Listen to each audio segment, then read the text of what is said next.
اعوذ باللہ من الشیطان الرجیم بسم اللہ الرحمن الرحیم وصلی اللہ علی محمد واہل بیتہ الطیبین الطاہرین المعصومین اللہم صلی علی محمد وآل محمد۔ میں آپ سے مخاطب ہوں مولا ابوالفضل العباس علیہ السلام کے پلیٹ فارم سے۔ یقیناً یہ میرے لیے بھی شرف کی بات ہے اور آپ کے لیے بھی شرف کا مقام ہے۔ مولا ابوالفضل العباس وہ عبد صالح تھے جو اللہ کے مطیع تھے، اللہ کے رسول کے مطیع تھے، امیر المومنین علیہ السلام کے مطیع تھے اور حسنین شریفین کے مطیع تھے۔ مولا ابوالفضل العباس علیہ السلام نے اللہ کے دین کے ساتھ وفا کی، سید الرسل کے ساتھ وفا کی اور اپنے بھائی سید الشہداء کے ساتھ وفا کی۔ اللہ تعالیٰ کی ذات سے دعا ہے کہ اللہ تعالیٰ کی ذات ہمیں بھی جو ہے وہ دین کے ساتھ وفا کرنے کی توفیق عطا فرمائے، ہمیں علم دین سیکھنے اور اس پر عمل کرنے کی توفیق عطا فرمائے۔ اب ہم جو ہے وہ مرحلہ اولیٰ میں دوسرے سیمسٹر کو بیان کر رہے ہیں۔ اب ہم مرحلہ اولیٰ میں دوسرے سیمسٹر میں داخل ہو رہے ہیں۔ پہلے سیمسٹر میں ہم نے آپ کے سامنے تقلید کے احکام بیان کیے تھے، اس کے بعد جو ہے وہ طہارت اور نجاست کا چیپٹر شروع کیا، وہاں سے پانی کے احکام بیان کیے، پھر وضو کے احکام بیان کیے، پھر غسل جنابت کا طریقہ اور اس کے احکام بیان کیے، پھر اس کے بعد جو ہے وہ تیمم کے احکام بیان کیے۔ ابھی جو فقہی ترتیب ہے اس کے مطابق اگر دیکھا جائے تو جو خواتین کے مخصوص مسائل ہیں، غسل جنابت کو بیان کرنے کے بعد جو خواتین کے ریلیٹڈ مخصوص مسائل ہیں انہیں ہمیں بیان کرنا چاہیے تھا، لیکن اب ہم وقتی طور پر اس کو تھوڑا سا ڈیلے کر رہے ہیں۔ انشاءاللہ عنقریب جو خواتین کے ریلیٹڈ مخصوص مسائل ہیں ان کے جو دروس ہیں وہ خواتین کی طرف جو ہے وہ ارسال کیے جائیں گے، لہٰذا پریشان ہونے کی ضرورت نہیں ہے۔ اب ہم جو ہے وہ موت کے ریلیٹڈ جو احکام ہیں وہ آپ کے سامنے بیان کریں گے۔ دیکھیں، موت کا جو مرحلہ ہے، ایک مرتبہ روح خارج ہونے سے پہلے کچھ احکام ہیں اور روح خارج ہونے کے بعد اور ڈیتھ کے بعد کچھ احکام ہیں۔ جب موت کا مرحلہ آتا ہے جس کو ہم حالت احتضار کہتے ہیں، حالت احتضار سے کیا مراد ہے؟ احتضار کو لغت عربی میں اس کے کیا میننگ ہیں اور فقہ کی اصطلاح میں اس سے کیا مراد ہے؟ دیکھیں، احتضار ہے حضور سے، یعنی موت کا حاضر ہونا، یا فقہا کہتے ہیں ملائکہ کیونکہ اس وقت حاضر ہوتے ہیں تو اس وجہ سے بھی احتضار کہا جاتا ہے، یا ائمہ علیہ السلام حاضر ہوتے ہیں حضور الائمہ تو اس وجہ سے بھی اس حالت کو حالت احتضار کہتے ہیں۔ تو ائمہ علیہ السلام جب انسان موت کی طرف جا رہا ہوتا ہے، جان کنی کی حالت میں ہوتا ہے، تو ائمہ علیہ السلام حاضر ہوتے ہیں، یا ان کی زیارت ہوتی ہے یا ان کی رؤیت ہوتی ہے۔ مومن کو جو ہے وہ ائمہ علیہ السلام کی زیارت کر کے خوش ہوتا ہے اور منافق حسرت کی نگاہ سے دیکھتا ہے۔ تو احتضار کے میننگ یہ ہوئے کہ جس کے ہاں موت حاضر ہو، ملائکہ حاضر ہوں، ائمہ علیہ السلام کا حضور، یہ جو ہے وہ لغت میں اس کے میننگ ہے۔ فقہ کی اصطلاح میں احتضار سے مراد جان کنی کا وہ عالم ہے کہ جو موت سے اور روح کے خارج ہونے سے پہلے کا مرحلہ ہے۔ دیکھیں، اس حالت کو سوق بھی کہا جاتا ہے۔ سوق کے میننگ ہے چلانا، یعنی انسان کی روح کو خارج کر کے انسان کو اس کے آخری جو اس کا ٹھکانہ ہے اور اس کی جو حقیقی منزل ہے اس کی طرف اسے چلایا جا رہا ہے۔ یہ یقیناً بہت مشکل مرحلہ ہے۔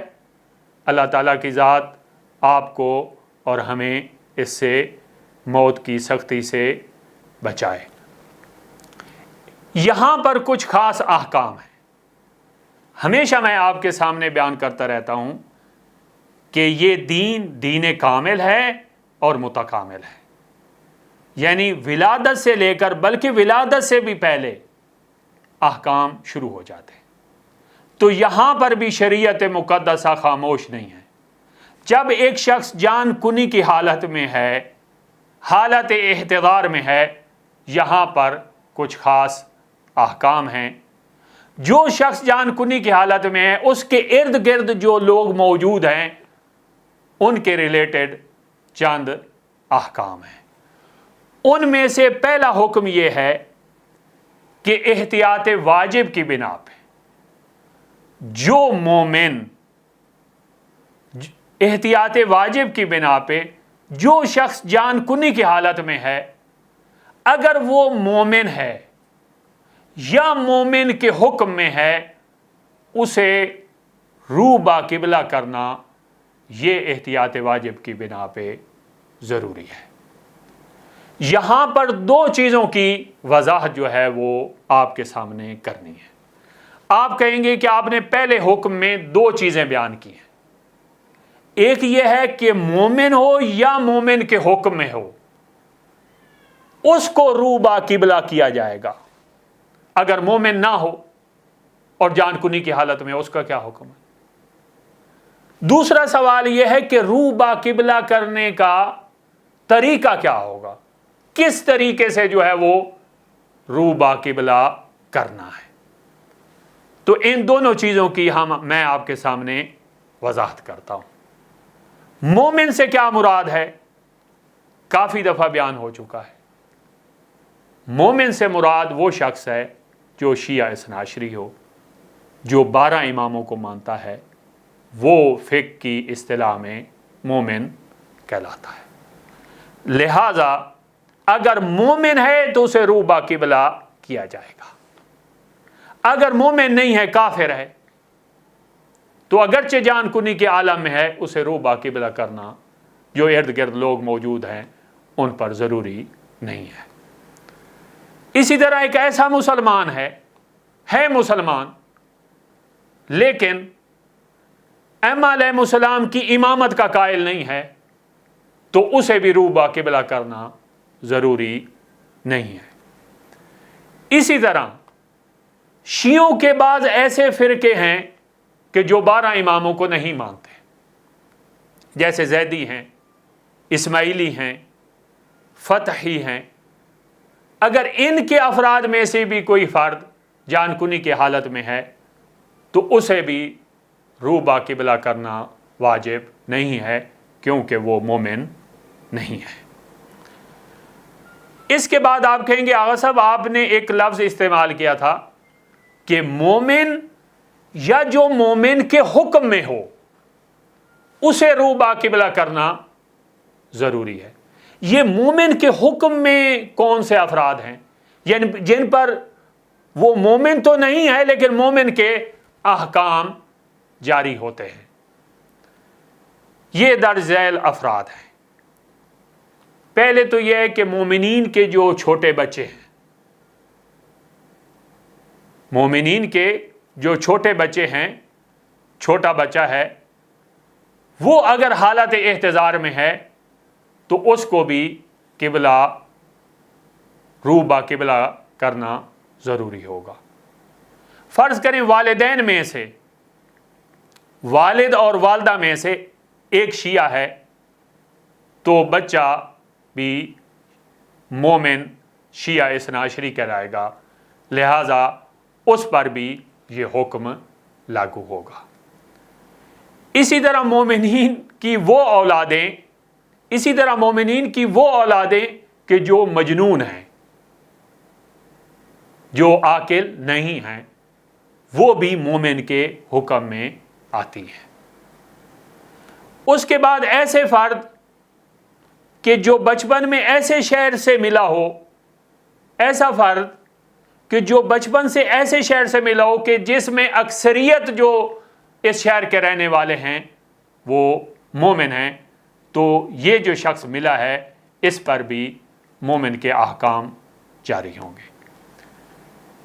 اس کے بعد کوئی شخص ہے جو جان کنی کی حالت میں ہے اور جس شہر میں ہے اس میں اکثریت مومنین کی ہے،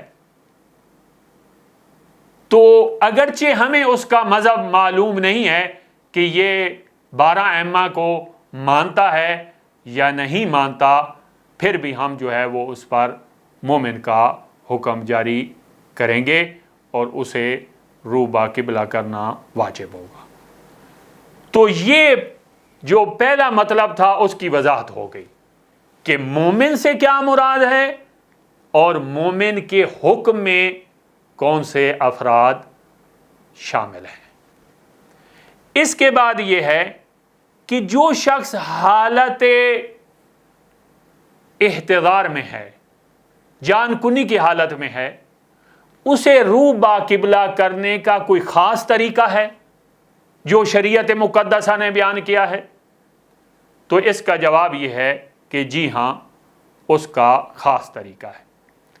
اس کو پشت کے بل یوں لٹایا جائے کہ اس کے پاؤں کے جو تلوے ہیں وہ قبلہ رخ ہو، اور اگر وہ اٹھ کر بیٹھے تو اس کا سینہ اور اس کا چہرہ قبلہ کی طرف ہو۔ یہ طریقہ ہے جو ہے رو با قبلہ کرنے کا۔ اور روایات میں موجود ہے کہ سید الرسل ایک مرتبہ تشریف لائے اور اولاد عبد المطلب میں کسی کی ڈیتھ ہو رہی تھی، وہ جان کنی کی حالت میں تھے، تو سید الرسل نے فرمایا کہ اسے قبلہ رو کرو۔ تو پوچھا گیا کہ قبلہ رو کیوں کریں؟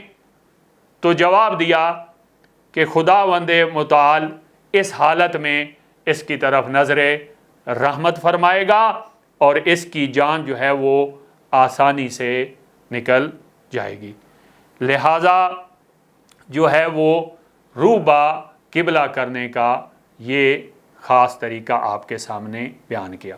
تو پہلے حکم کا کیا خلاصہ ہوا کہ اگر ایک مومن یا مومن کے حکم میں ایک شخص جان کنی کی حالت میں ہے، اسے احتیاط واجب کی بنا پہ رو با قبلہ کرنا ضروری ہے۔ اس کے بعد جو ہے کیا یہ حکم ارد گرد کے مومنین کے ساتھ خاص ہے؟ جو شخص خود حالت احتضار میں ہے، جان کنی کی حالت میں ہے، اگر وہ خود رو با قبلہ ہو سکتا ہے تو کیا اس پر خود بھی واجب ہے؟ تو اس کا جواب یہ ہے کہ یہ حکم اس کے ارد گرد جو مکلفین ہیں ان کے ساتھ خاص ہے، ان پر واجب ہے کہ وہ رو با قبلہ کریں۔ خود جو شخص حالت احتضار میں ہے اس پر واجب نہیں ہے، اگرچہ احتیاط مستحب یہ ہے، بہتر یہ ہے کہ وہ اپنے آپ کو کوشش کرے اور اپنے آپ کو رو با قبلہ کرے۔ اس کے بعد جو ہے کہ ایک شخص جان کنی کی حالت میں ہے، حالت احتضار میں ہے، اس کو رو با قبلہ کرنے کے لیے ولی کی اجازت شرط ہے یا ولی کی اجازت شرط نہیں ہے؟ تو یہاں پر دیکھیں، جو شخص حالت احتضار میں ہے اس کی دو قسمیں ہیں، یا تو وہ کامل ہے یعنی بالغ ہے، عاقل ہے، تو پھر ولی سے اجازت لینے کی ضرورت نہیں ہے۔ جو ارد گرد لوگ موجود ہیں انہیں چاہیے کہ وہ انہیں اس کو روبا قبلہ کریں، اور اگر وہ کامل نہیں ہے، قاصر ہے، یعنی نابالغ ہے یا مجنون ہے، تو اس صورت میں احتیاط واجب کی بنا پہ پھر ولی سے اجازت لینی ہوگی۔ تو یہ پہلا حکم جو ہے وہ ہم نے آپ کے سامنے بیان کیا۔ ہم آپ کے سامنے جو ہے وہ حالت احتضار میں جب ایک شخص ہوتا ہے تو اس کے احکام جو ہے وہ بیان کر رہے تھے۔ دیکھیں یہاں پر کچھ چیزیں، جب ایک شخص حالت احتضار میں ہے یعنی جان کنی کی حالت میں ہے یا اس کی ڈیتھ ہو چکی ہے، تو یہاں پر چند چیزیں فقہا نے مستحب ذکر کی ہیں اور چند مکروہات کا ذکر کیا ہے۔ ان میں سے سب سے پہلے ہم جو چیزیں مستحب ہیں ان کا ذکر کریں گے۔ جو شخص جان کنی کی حالت میں ہے اور حالت شدید ہے، شدت میں ہے، تو اس کے لیے مستحب ہے کہ اس کو ایسی جگہ منتقل کیا جائے کہ جہاں پر وہ نماز پڑھا کرتے تھے، یعنی اسے مصلی عبادت پر لے جانا، اگر ممکن ہو اذیت کا باعث نہ ہو تو اسے مصلی عبادت پر لے جانا یہ مستحب ہے۔ اس سے اس کی جان آسانی سے نکل جائے گی، یوں روایات میں مروی ہے۔ لیکن اگر ایک شخص ہاسپیٹل میں ہے یا ایسی جگہ پہ ہے کہ اسے مصلی عبادت پر لانا ممکن نہیں ہے، تو اس صورت میں پھر یہ مستحب نہیں ہوگا۔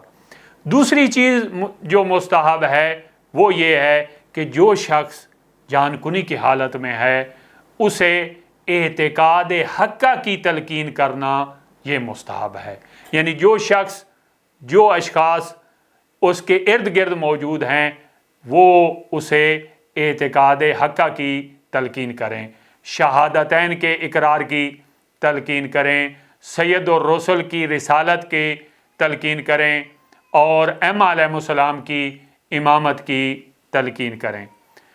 تیسری چیز جو مستحب ہے کلمات فرج کی تلقین کرنا مستحب ہے۔ چوتھی چیز جو ہے وہ مرنے کے بعد جو ہے وہ اس شخص کی آنکھوں کو بند کرنا، اس کے منہ کو بند کرنا تاکہ منظر اچھا ہو، ہاتھوں کو سیدھا کرنا، پاؤں کو سیدھا کرنا، یہ جو ہے وہ مستحب ہے۔ اس کے بعد جو ہے اس کے پاس قرآن بیٹھ کر پڑھنا مستحب ہے۔ جس گھر میں وہ رہتے تھے وہاں پر چراغ جلایا جائے، یہ جو ہے وہ مستحب ہے۔